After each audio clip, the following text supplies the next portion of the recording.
This is the new Porsche Panamera, and here's one of its new features. When you open the door, it raises up on its air suspension to make it easier for you to get in, and then it lowers down again when you close the door. Clever, but is the rest of the car clever? Well, I'm going to be finding out by testing its performance, Bloody hell. checking the interior quality, Oh, me of little faith, look at that. and then at the end I'll be telling you exactly what I think. And I'll show you an alternative car which could be a good option instead. I'm Matt Watson and you're watching Carwow. This is the third generation of the Porsche Panamera, and it looks like Porsche has finally got its head round how to design it without it looking a little bit fat. See, there's the first generation, that's the second generation, and here we are now. Much better. Also, it's got the front end design that's first seen really on the Cayenne. I really like these creases in the bonnet, very aggressive, and these air vents. All the air vents here on this Panamera are real. It's just the way Porsche does it. Now let's move down the side. Alloy wheels start at 19 inches. That's going to be too small for this car. These are 21s and they fill the arches just right. You're going to need at least 21s on it. Once again, there's some breathers down the side there. Real. No fakery. I love the fact that Porsche hasn't given it the poppy outy door handles of the 911. Proper door handles. Whee, here we go again. Much nicer. Also, the whole glass area is slightly sleeker than before. Makes the car look more sporty, really emphasises these real haunches. It's a Porsche, you know, it's got to look sporty. And I like the fact that the charging port cover, oh God, it's locked, classic. Oh no, it isn't. It's not overly large like on some other cars. Moving around to the back, so this is all redesigned as well. It looks familiar, but it's slightly different. So you've got a one-piece rear spoiler. Top specification Versions had like a two-piece. I actually preferred that. It looked cool when it extended. One thing I really like about this one though is this. Look, we've got frameless back window. Just don't, whatever you do, get anything caught there, because you will be getting yourself, well, I was going to say chopped off finger, but also replaced glass screen. Now, the rest of the back of the vehicle, slightly redesigned. We've got real tailpipes, no fakery here. And yeah, you can actually see the proper exhaust pipes in there. Question is though, how much does this car cost? Well, the entry-level rear-wheel drive Panamera starts at £89,400. An all-wheel drive Panamera 4 is £3,000 more, and the faster GTS costs from £131,700. This car is the £99,000 4E Hybrid, but there's also a more powerful 4SE Hybrid for £110,000. The Turbo E Hybrid is £151,500, and a range-topping Turbo SE Hybrid costs over £175,000. If you prefer to lease your car, this Panamera 4E Hybrid costs you around £1,250 per month. A top specification SE Hybrid will be around £2,330 per month. Now, if you're thinking about changing your car, you absolutely have to go onto Carwow. You can buy new cars through Carwow and compare the latest offers on them. You can get the latest leasing deals through Carwow. You can buy used cars through Carwow, and you can also sell your current car through Carwow and have dealers all across the country bid on it. So what are you waiting for? Click on the pop-out banner appearing in the top right-hand corner of the screen, or scan the QR code on screen now, or follow the links in the description of this video to go to Carwow. It's completely free. There's even an AI chatbot version of me which can help you decide which is the right car for you. If you're not convinced the Panamera could be the car for you, just wait till you see the cabin.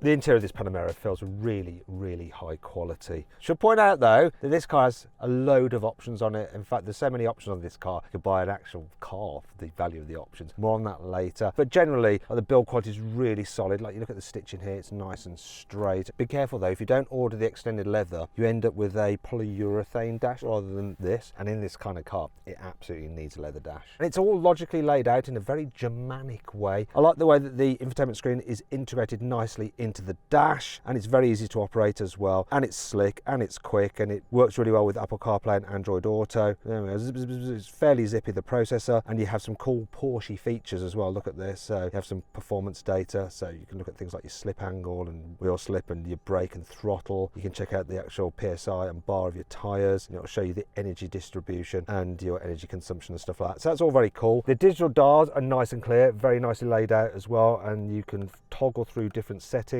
and different views. Really like that, very good. And it's good to have like the huge sat-nav display on there if you want it, although I prefer to just go with the old Speedo because you need that in this car because it's rather fast. In terms of the seating position, well, you get electrically operated steering wheel, and generally the seating position is lovely, though you can sit quite low, so it feels really sporty, but there's still plenty of adjustment to raise it up if you're short. There are some things that aren't so good though. For instance, this is the gear selector. I don't mind that being there, it's fine, but the start button's over here. Why don't they just put it all together. And then I really like the fact that you've got actual physical buttons for the fan speed, the temperature settings for the climate, so you don't have to mess around in a menu there. But then things for like the seat heating, it's a haptic feedback like touch panel like that. Still better than having to do it on screen, but there are some things you have to do on screen, and one that's completely bizarre, which I'll show you in a bit. In terms of storage, there's not much under this armrest, even though this center console is huge. That's where your 12-volt socket is. Got this little divider there, just cars. You've got two cup holders there, but I kind of feel like they need a cover on them. They're always exposed, but it's decent enough size for putting your bottles in. Underneath this cover is your mobile phone charging, and you've got your USB-Cs there as well. The glove box is big,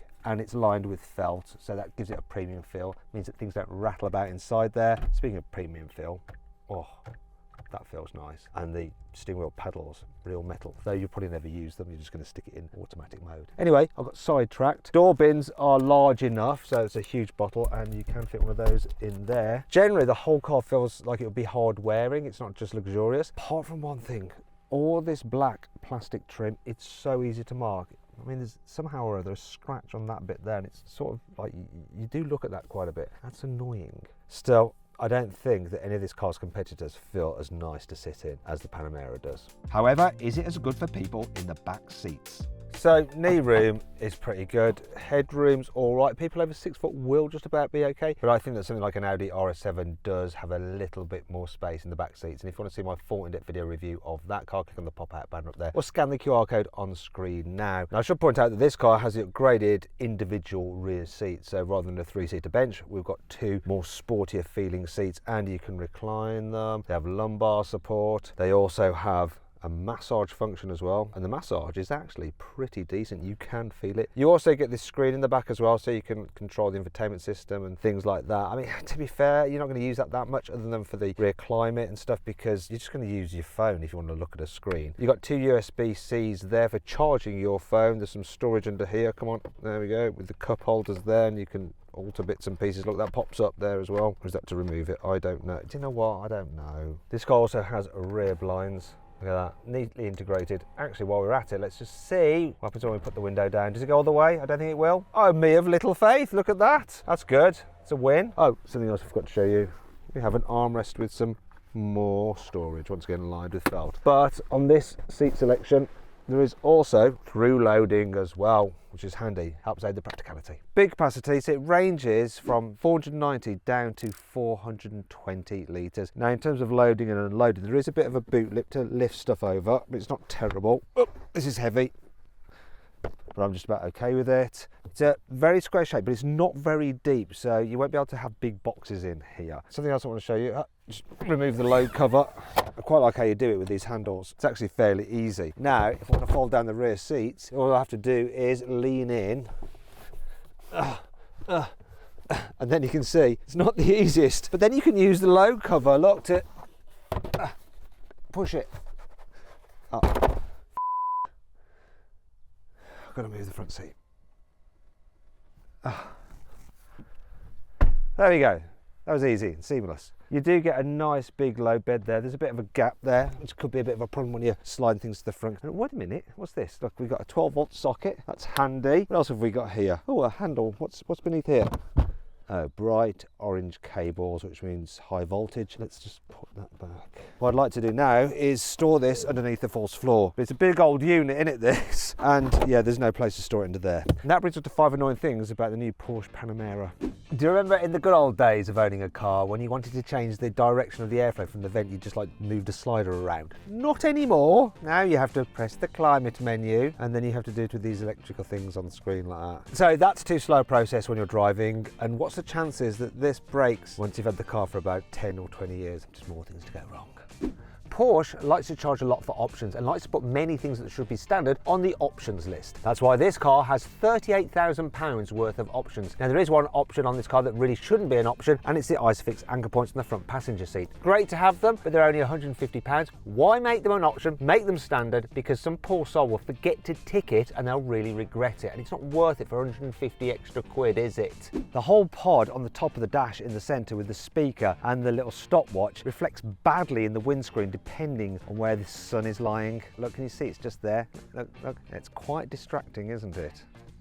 Bizarrely for a Porsche, even when you're in like the sportiest setting, you can't lock it in manual mode. So look, I'm on floor in first gear and it auto changes up even though I haven't pulled the paddle. Normally a Porsche will let you bounce it off the limiter, but not here. I think that's a hybrid thing. When cold, the brakes can make a weird creaking sound. A little bit like the hull of a ship, like when it's creaking as it's going over a rough sea. Why is the rum always gone? Wow, that's amazing. That's not all though. If you balance the brake pedal in a certain way, you can even make the brakes make this weird noise like the death cry of some prehistoric creature.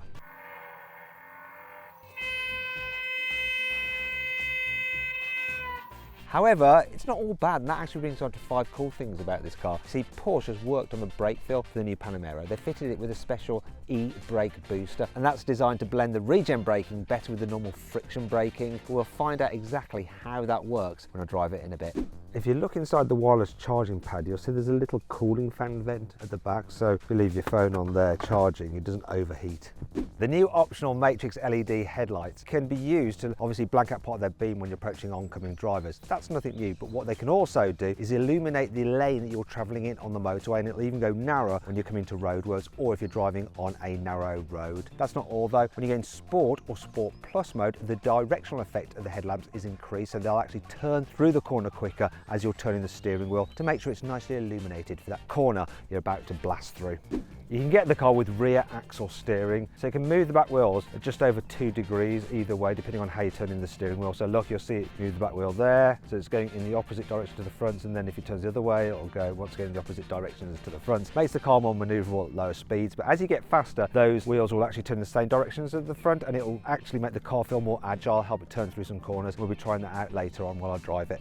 Cars fitted with active ride don't have normal anti-roll bars. Instead, they use the dampers, and what they can do is something called active tilt control. So if you activate that, what it does is stops the car from leaning either way when you're going into a corner. Same thing with accelerating and braking, so it controls the pitch of the car, so when you're accelerating or braking, it stops it diving under braking by pumping oil into the dampers at the front to prop the nose up. All very clever, designed to keep the car nice and flat at all times. But what about engines? Well, the Panamera and Panamera 4 come with a 2.9 litre turbocharged V6 that makes 353 horsepower and 500 Nm of torque. The 4E hybrid adds an electric motor to produce 470 horsepower and 650 Nm combined. A more powerful 4SE hybrid ups this to 544 horsepower and 750 Nm. The GTS gets a 4 litre twin turbo V8 with 500 horsepower and 660 Nm. And the Turbo E hybrid combines this V8 with an electric motor for 680 horsepower and 930 Nm. The most powerful Panamera, the Turbo SE hybrid, has 782 horsepower and 1000 Nm of torque. But which version should you go for? Well, it depends how you're paying for the car, right? If you're paying for it with cash or just financing it yourself, then I'd probably have this version. But if I was having it through my company as a company car, then obviously you're going to go for one of the plug-in hybrids because they're much cheaper in terms of company car tax per year. Depreciation is always a killer on big luxury cars such as this, and you can minimize your risk by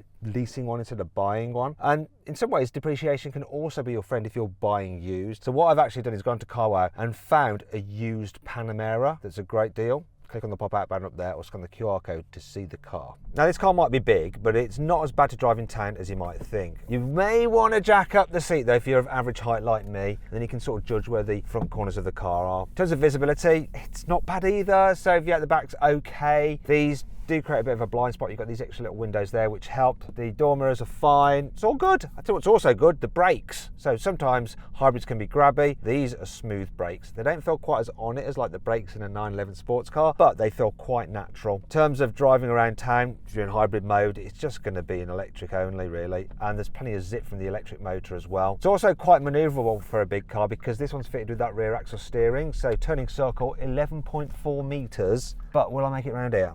I'm using the camera system here to help me out. Now, if I do, this is going to be impressive to U-turn here. The steering itself in this car, it has got a bit of weight to it because it's a Porsche, and that's what you want from a Porsche, but it's not bad. It is nice to drive in town, it really is, and you feel isolated from the outside environment as well, so if there's noise going on, you don't really notice it. It's a lovely thing. Oh, and it's comfy over bumps, very comfy. Okay, when it comes to overtaking, so rather than just flooring it in hybrid mode, you can make the pickup quicker. So we are at 40, right? And what I'm gonna do is hit sport response, and look what it does. Sport response, then floor it. And it gives me just maximum performance straight away, and there's a lot of performance to be had. Blimey, this thing absolutely flies, and then you can just disengage that. And when you're cruising at speed, this thing is comfy, it's quiet. All you get is a bit of noise from the tyres because you've got big sporty tyres on this car. In terms of the economy, I'm averaging 29 mpg at the moment, which is actually a little bit less than I had because I've been driving around in Sport Plus to have some fun in this car. But when I was just cruising and driving around normally in hybrid, I was getting about 35 mpg. Now Porsche do say that this will do like 250 miles per gallon, but that's on the test cycle and they're just skewed to benefit hybrids. The reality is if you're not really charging it religiously and using a lot of hybrid mode, then you are going to get about 35 mpg. But when you consider the weight and the performance of this car, that's pretty good still. And to put it into context, I ran an Audi RS7, which does have more performance than this, but you know, similar car in a way in terms of big heavy performance car, and that was doing about 22 mpg. But really, if you can afford something like this, you don't give a toss about your economy. It's more about the official emissions figure for getting a reduction in your company car tax. If you're a high rate taxpayer, this Panamera 4 e-hybrid would cost you just over £9,100 per year in benefit in kind tax. A non-hybrid Panamera 4, however, thanks to its higher CO2 emissions, would actually cost you almost £13,700 per year in tax. And for comparison, the RS6 I mentioned earlier would cost you almost £17,000 per year in tax. But despite its hybrid credentials, does this Panamera e-hybrid still feel like a true performance car to drive? Right, now let's get into that Sport Plus mode. So maximum attack, sharpens everything up, including the dampers and the suspension, but it's still quite comfy. And you can really benefit from that clever active ride system, which stops the car leaning in the bends or diving under braking. It really is impressive. You can tell this is from the Porsche family. I've got a 911 and you got the same sort of feel of the steering and everything about this, and the way it handles just feels sportier than many other cars. You know it's a Porsche. It's got like a solid, capable performance slant to it, and it can be good fun. I do like the rear axle steering. You can feel it turning the car through the corner more aggressively as it's just getting the back end coming around, and then the performance you got coming out the corner, woo! You know, this is a V6 engine, but that hybrid system also helps just fill in the gap in power before the turbos have spooled up. It's a fine handling car. Is it the kind of car I'd go out in the weekend, you know, just for a blast? No, but if I'm doing the longer journey, I might take a detour off the motorway to take in some twisty roads just to enjoy the handling.